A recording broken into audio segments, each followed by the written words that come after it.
پہلا رشتہ جو اللہ تعالیٰ نے اس کائنات میں قائم کیا وہ آدم اور حوا، میاں بیوی کا پہلا رشتہ میاں بیوی کا ہے، اور جنت میں بھی رشتہ میاں بیوی کا ہی رہے گا۔ ہر آدمی اپنی بیوی کے ساتھ، ہر بیوی اپنے خامد کے ساتھ پوری جنت میں الگ الگ رہیں گے۔ اور ابتدائے رشتہ انسانیت ہوئی ہے خامد اور بیوی کے ساتھ۔ آدم علیہ السلام کو پہلے پیدا کیا، ایک پیغام دیا کہ کائنات کا نظام مرد کے گرد گھومے گا، عورت کے گرد نہیں۔ مرد الرجال قوامون علی النساء کا مطلب ہے کہ کائناتی نظام اللہ نے مردوں کے سپرد کیا ہے، اس کو چلائیں، یہ چل، عورت اس کی معاون بنے گی، مددگار بنے گی۔ اس لیے آدم علیہ السلام کو پہلے وجود بخشا، ان کا پتلا بنایا، وہ پڑا رہا، وہ خشک ہو گیا، پھر اس میں روح ڈالی، پھر ان کو کپڑے پہنائے، پھر ان کو جنت میں ڈالا۔ اللہ نے اسی طرح حوا کا پتلا بھی بنا دینا تھا، ساتھ ہی ایک گارے کی ڈھیری بنا دیتے تو حوا کا پتلا بھی۔ اب خیال فرمائیں کہ اللہ نے عورت کو پہلے دن سے بے پرد نہیں رکھا، پہلے دن سے بے پرد نہیں رکھا۔ اللہ تعالیٰ کے ایک ڈھیری ساتھ حوا کی بناتے تو وہ کیا مسئلہ تھا، فرشتے ہی ہیں اور تو کوئی ہے نہیں، اور اللہ تعالیٰ ایک ڈھیری بنا کے چل بھائی آدم بن گیا، چل بھائی ہوں حوا بھی بنا دے، وہ بھی بن جاندی، دونوں ہی پڑے ہوتے نہیں، ایسا نہیں کیا ہے۔ حوا کی ڈھیری نہیں بنائی،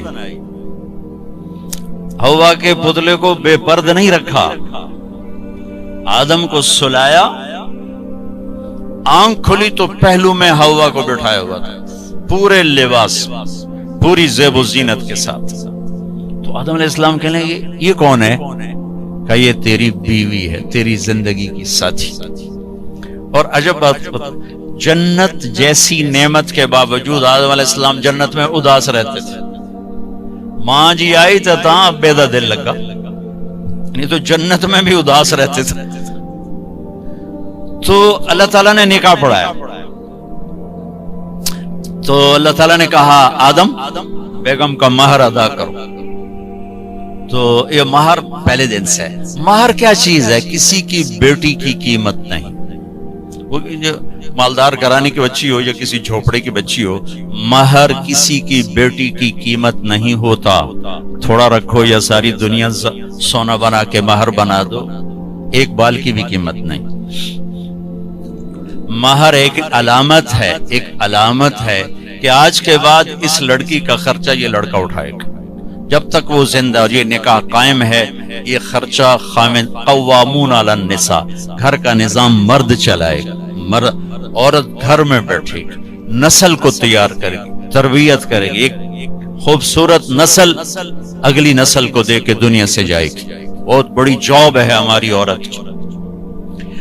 تو اللہ نے کہا مہر ادا کرو، کہا جی کیا ادا کروں؟ تو کتنا سونا چاندی تھا؟ تو اللہ تعالیٰ کہتا دا من سونا انہوں چاہ کے دے۔ تو میرے رب نے کہا آدم تیری نسل میں میرے محبوب آنے والے ہیں، ان پر ایک دفعہ درود پڑھ دے، یہ تیری بیگم کا مہر۔ ابھی آپ کا تو تذکرہ ہی کوئی نہیں ہے سوائے اللہ کے، کسی کو نہیں پتا کہ میں کس کو بھیجنے والا ہوں اور کیا کرنے والا ہوں ان کے لیے، لیکن آدم علیہ السلام کو اشارہ کر دیا کہ تیری نسل میں میرا محبوب آئے گا، تو اس پہ ایک دفعہ درود پڑھ بھائی، یہ تیری بیگم کا مہر ہے۔ یہ انسانیت کا پہلا رشتہ ہے۔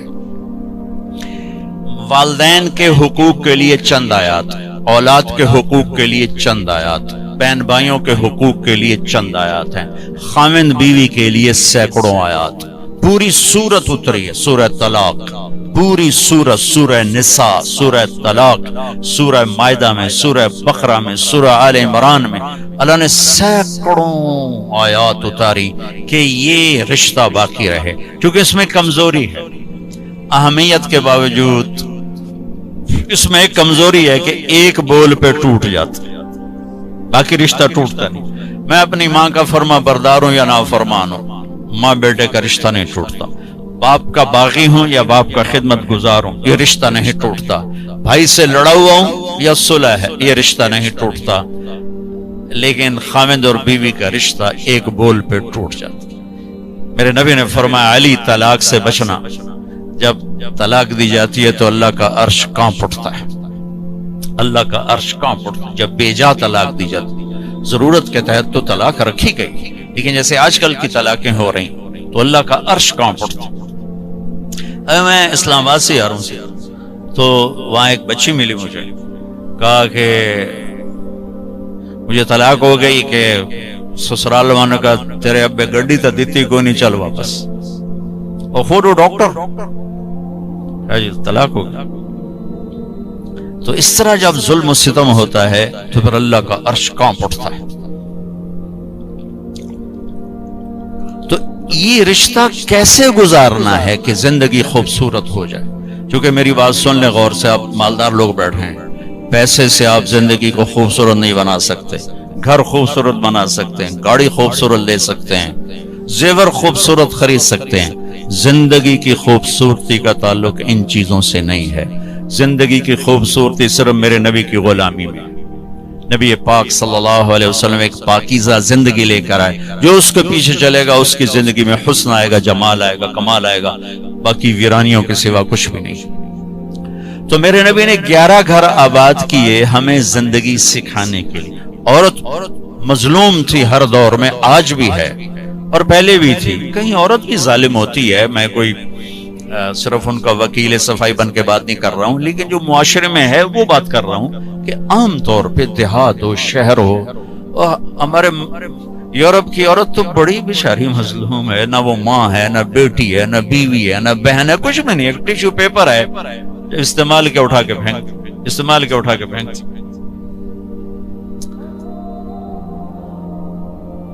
تو میرے نبی نے بھی اس کو ہائی لائٹ کیا۔ آپ تو شریعت لے کر آئے، آپ نے زیادہ اس کو ہائی لائٹ کیا۔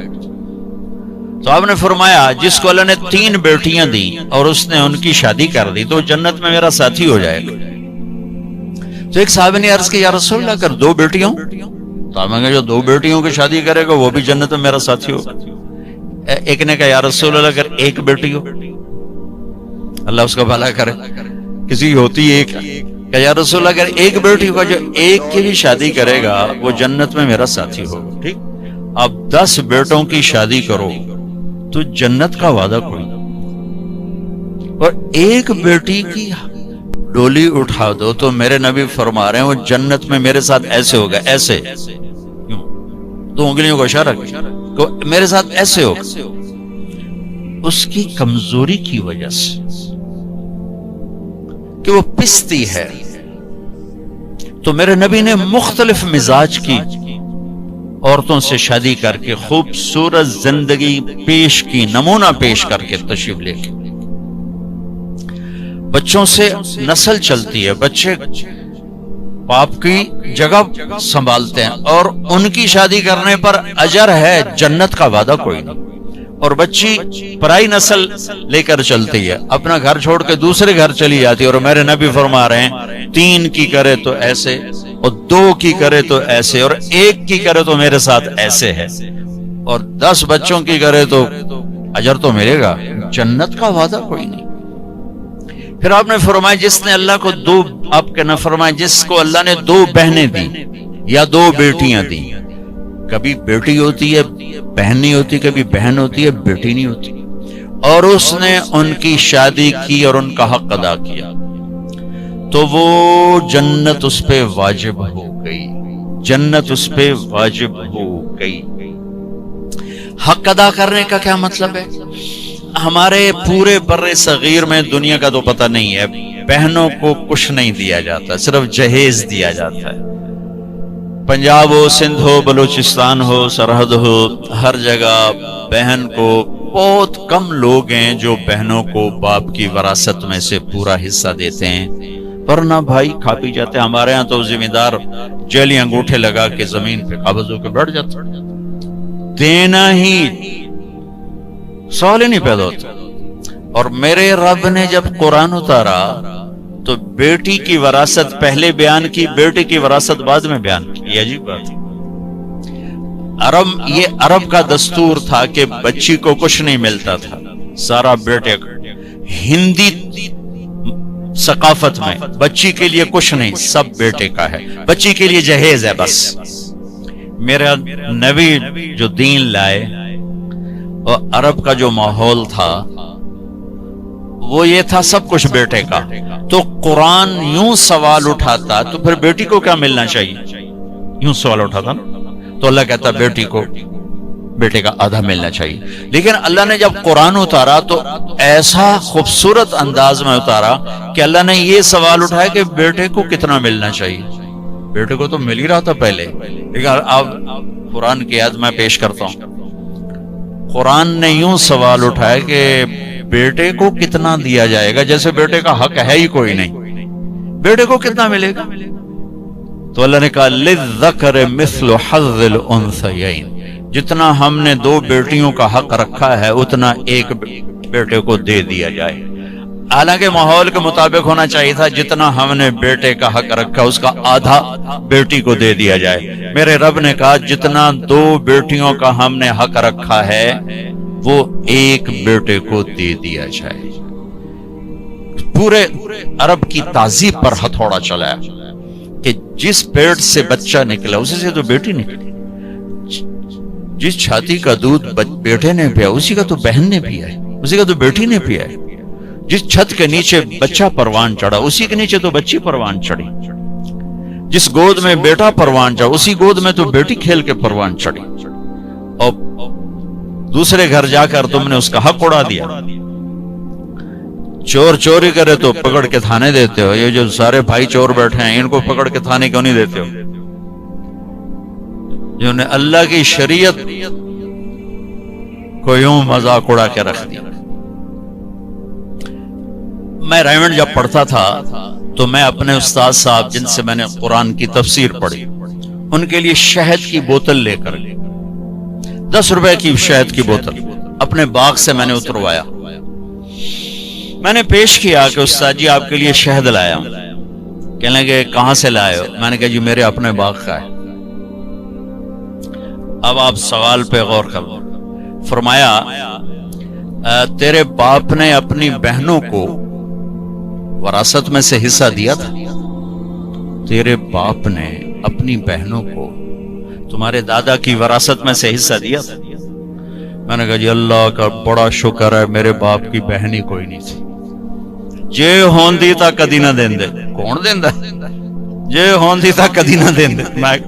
میں نے کہا جی شکر ہے 2 ہی بھائی تھے، انہی کی ساری زمین ہے، وراثت ہے، میرے ابے کی بہن ہی کوئی۔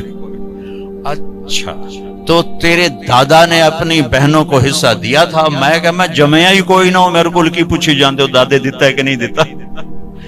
اتنی ریسرچ کے بعد ایک 10 روپے کی شہد کی بوتل مجھ سے قبول فرمائی۔ کیا مطلب تھا اس سوال کا کہ اگر تیرے باپ کی کوئی بہن ہے اور اس نے حصہ نہیں دیا تو یہ شہد میرے لیے جائز نہیں ہے، اور اگر دیا ہے تو پھر ٹھیک ہے لے میں رکھ لینا۔ جب میں نے تسلی دی جناب میرے ابے دی کوئی بہن کوئی ہیں، 2 بھرائی ہیں بس اور کچھ، میں کہا اچھا ٹھیک ہے اب رکھ دو۔ اللہ نے اتنا حق رکھا چونکہ کھا جاتے تھے دیتے نہیں، اور آج بھی یہی دستور ہے کہ بیٹی کے لیے کوئی جہیز ہے باقی کچھ بھی نہیں۔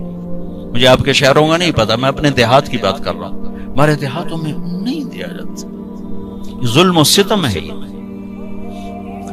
پھر یہی میرے نبی نے فرمایا، بیٹی کا پیدا ہونا عیب تھا عرب میں، تو میرے نبی نے فرمایا اللہ نے جس کو پہلی بیٹی دی بیٹا نہیں دیا اور اس نے خوشی کا اظہار کیا تو آسمان سے ایک فرشتہ اترتا ہے جو بچی کے اوپر اور بچی کی ماں پر اپنے پر پھیلا دیتا ہے، زمرد کے پر ہوتے ہیں، اور وہ کہتا ہے جو تم دونوں پہ خرچ کرے گا اللہ اس کا ساتھی ہو جائے گا، جو تم دونوں پہ خرچ کرے گا اللہ اس کا ساتھی ہو جائے گا۔ یہی جب بیوی بنتی ہے پرائے گھر جاتی ہے تو میرے نبی نے فرمایا اس کائنات کی مختصر سی زندگی ہے اور یہ مختصر سا ساز و سامان ہے، اور اس کائنات کی سب سے اعلیٰ ترین چیز وہ نیک بیوی ہے۔ اس کائنات کی سب سے اعلیٰ چیز نیک بیوی ہے، اور آپ نے فرمایا خیرکم خیرکم لأہلہ، اعلیٰ درجے کا مسلمان وہ ہے جو بیوی سے حسن سلوک کرتا ہے۔ اور پھر آپ نے فرمایا انا خیرکم لأہلی، اور میں تم سب میں سب سے زیادہ اپنی بیویوں کے ساتھ حسن سلوک کرتا ہوں۔